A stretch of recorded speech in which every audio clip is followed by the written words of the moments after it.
Hey there, welcome to the channel. I'm Phil with Woods Tree Farm. If this is your first time here, we've got a 43-acre Christmas tree farm in Central Virginia that we're starting from scratch, just in our second year, and maybe you can just barely see across the pond over there, we've got little baby Christmas trees sitting over there. So over the next couple of years, those trees are going to grow up and we are going to grow ourselves into a full-fledged Christmas tree farm.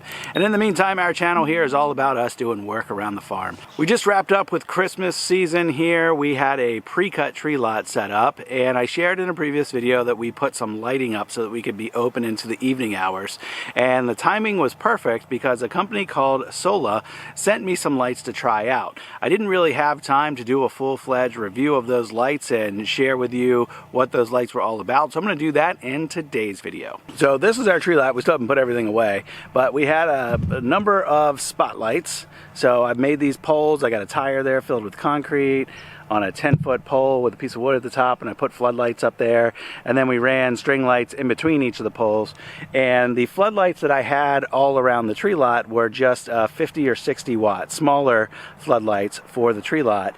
But down here we have a huge fire pit, spin y'all all the way around, right down there, a 6-foot by 6-foot square fire pit that we had burning the entire time that we were open, and we wanted to illuminate this hillside so after we were, open in the evening hours, people could easily navigate their way up and down the hill. So we had one 100-watt floodlight up there on that pole projecting down this hillside, and then we also had another 100-watt floodlight up on the other end projecting out onto our parking area. So anyway, that's all to kind of share with you kind of our setup here and how we've used these lights. What I want to do in today's video is give you kind of a demonstration of the capabilities of these lights. Stick around to the very end because I actually have a second brand of floodlight, and I want to put both of these lights side by side and see if we can tell the difference. So follow along today. Let's have a little fun. Here we go. Let's go ahead and open up this light. Now, I already know what this light looks like because I've used one of these. This was a 2-pack. I used one of these on the property already.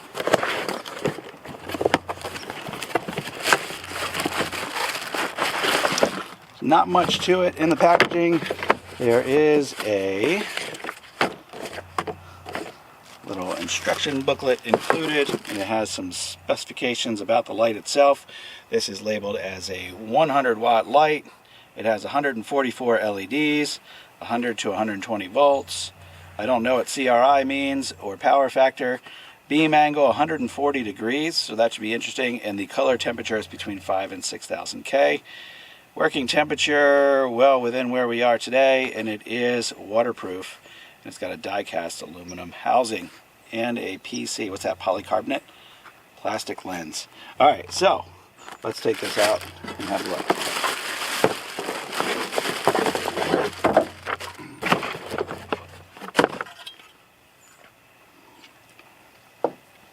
There is the Solla 100-watt IP68 floodlight.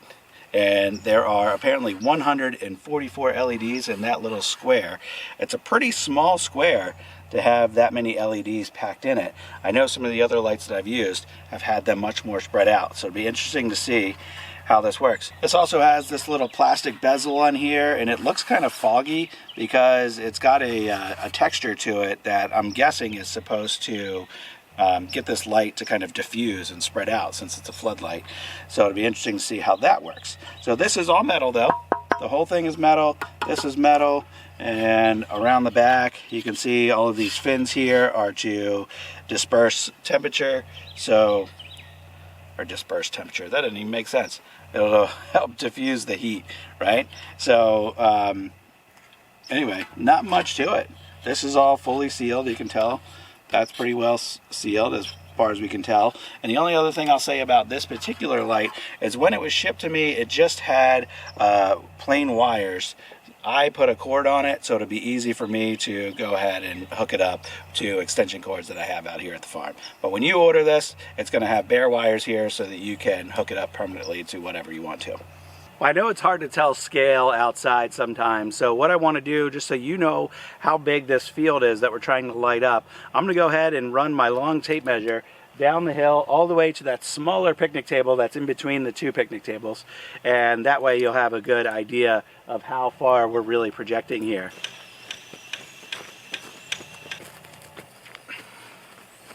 So from you, the camera's point of view, to the far edge of that smaller picnic table is 150 feet.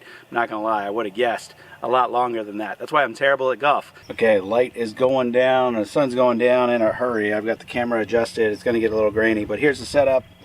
We've got both lights mounted to a board, mounted to a post. That's gonna slide in the top of my pole.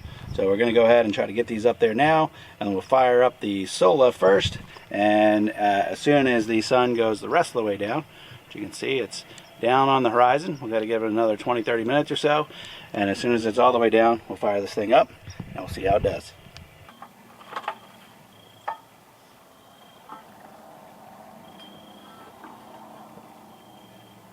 It's getting dark now. You can see just a little bit of light still on the horizon. So we're going to give it a few more minutes. But while I'm here, I can show you maybe if there's enough light. I got both lights up there at about the same angle. We're going to try 45 degrees approximately and see how much light that projects down. That's at a height of about 12 feet off the ground. And we will see how far the light projects out onto this dark field. If you want to get a glimpse of what our tree lot looked like, we had string lights overhead. We had a couple of those big floodlights. Now that over there is a 60 watt, and I had two different 60 watt floods. Those are big LED floodlights, just like the ones I showed you, just a little bit smaller. And I had one there, that's over our baling, shaking area. It also illuminated this tent pretty well, though we also had some other lights inside that tent. And then on that post over there, we had another one of those 60 watts shining in a different direction. And all in all, just those two floodlights by themselves lit up this little tree lot area pretty well. So I know it's a little grainy, but that other 60 watt light is casting a shadow down the entire length of the field. You can maybe see me moving around in the shadow. So that is a well over 100 foot shadow that the other light behind me is casting. So let's see what this 100 watt looks like compared to the 60 watt. I'm going to go turn off the 60 watt before I cut on the 100 watt.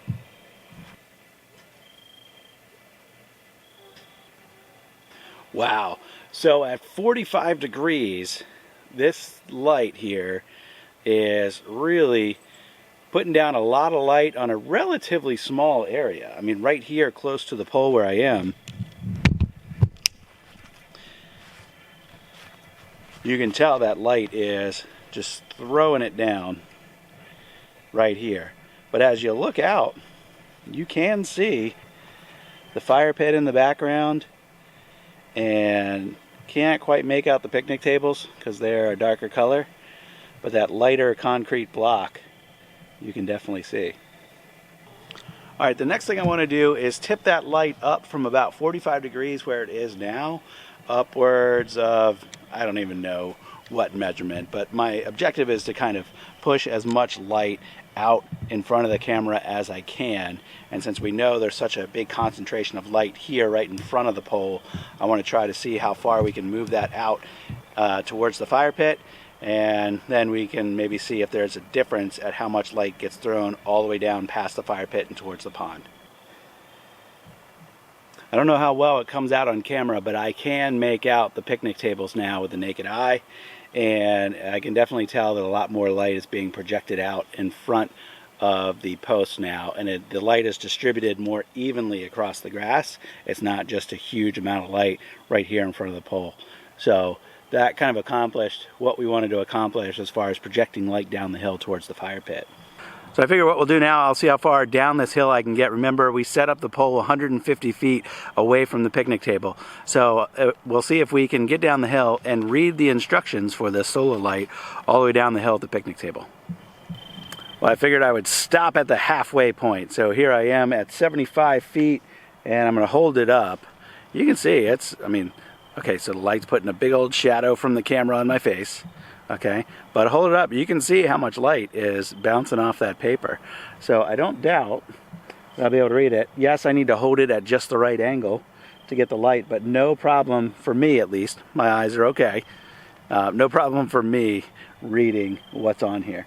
So I'm going to take it down to the picnic table, another 75 feet, and see if we can make out what's on here. You can actually see now the camera is having a little bit of trouble with its autofocus, making me out in this little bit of light. So there's still plenty of light down here for me to see, walk around, not trip on anything. I wouldn't say there's quite enough light for me to read by. I mean, if I really strain my eyes and get this held up in just the right direction, then maybe, but not quite enough light to read down here. But anyway, pretty cool. Yeah, you can see the fire pits there, and there's enough light down here to kind of do what needs to be done, but I can tell the camera's really struggling.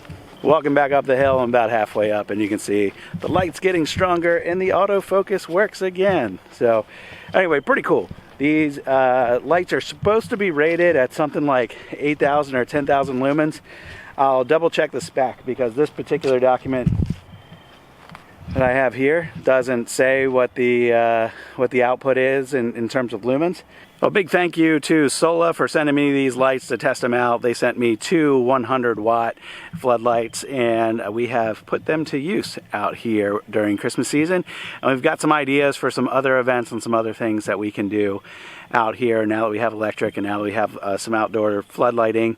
And we're looking at, once we got to get through kind of the serious part of COVID, and once we can have groups and gatherings and things again, then maybe having some group outings here at the fire pit. And now we have lights, we could put a couple of these portable posts out and really light up this field. Like if I had one over there and I had one over there and had the light projecting from a couple different angles down on this field, we could really light it up.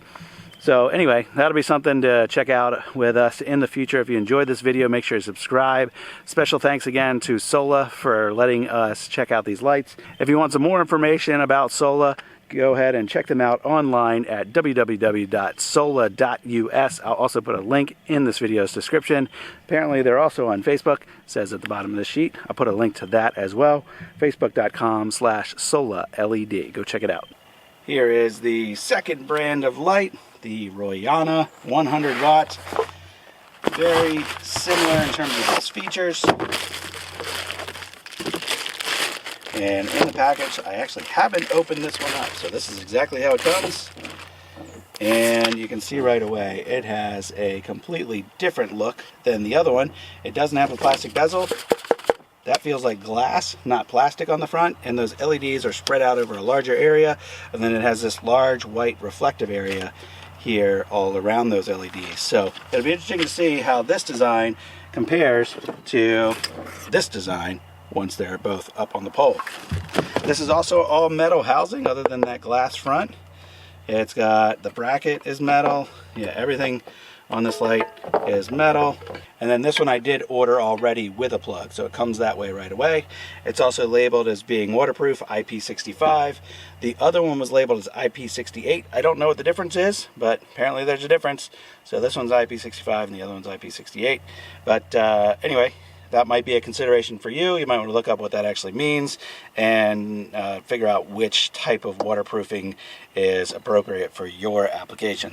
I'm not leaving any of these up permanently, so it doesn't really impact me at all. Next, we'll compare the two brands of lights. So I'll unplug the Solla light and I will plug in the Royana light.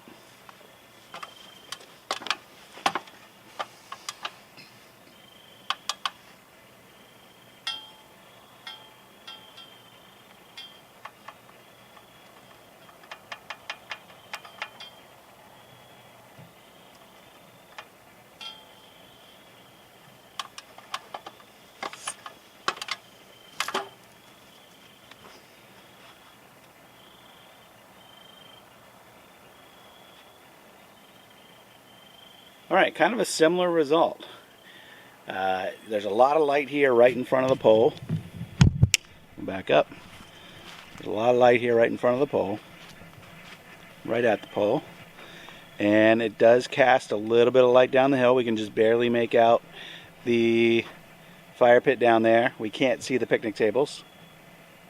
Next, we'll try the Royana light at the steeper angle and see how far it projects light. And to the naked eye, it looks like a pretty similar result. It's going to wrap it up for me today, guys. Thanks for watching. I appreciate you spending some time with me today. And until next time, hope you have a good one. See you on the next video. Bye-bye.